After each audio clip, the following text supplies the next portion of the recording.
আসসালামু আলাইকুম। আমি এখন আছি নরসিংদী রেল স্টেশনে, বাট আমি এখান থেকে যাব ঢাকাতে। সো অনেকক্ষণ ধরে বসে আছি ট্রেনের জন্য, বাট ভৈরবে ট্রেন অ্যাক্সিডেন্টের কারণে প্রায় আসতেছে না, প্রায় এখনো আরো 2 ঘন্টা সময় লাগবে। বাট এখানে অনেক যাত্রীরা কিন্তু বসে আছে, শুধু ট্রেনের আশায়, কিন্তু কোনো ট্রেনই আসতেছে না। প্রায় এখনো ওনাদের সাথে কথা বললাম, টিটিতে যারা দায়িত্বে আছেন তাদের সাথে কথা বললাম, তারা বললো এখনো প্রায় 2 ঘন্টার মতন সময় লাগবে। সো এই জন্য আমারও ইমার্জেন্সি যাওয়া, তো বাসে করে যাইতে হচ্ছে আর কি।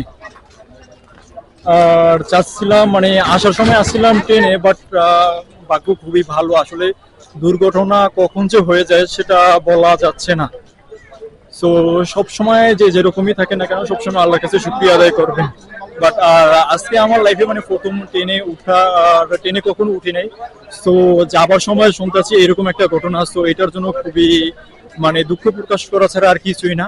আর জানি না সেখানে কি ধরনের অ্যাক্সিডেন্ট হয়েছে, কোনো মানুষের ক্ষয়ক্ষতি হয়েছে কিনা সেটাও জানি না। তো সো সবাই আমার জন্য দোয়া করবেন, এবং আমি যেন ট্রাভেল গুলা খুব সহজভাবে করতে পারি এবং ইজিভাবে। আল্লাহ হাফেজ।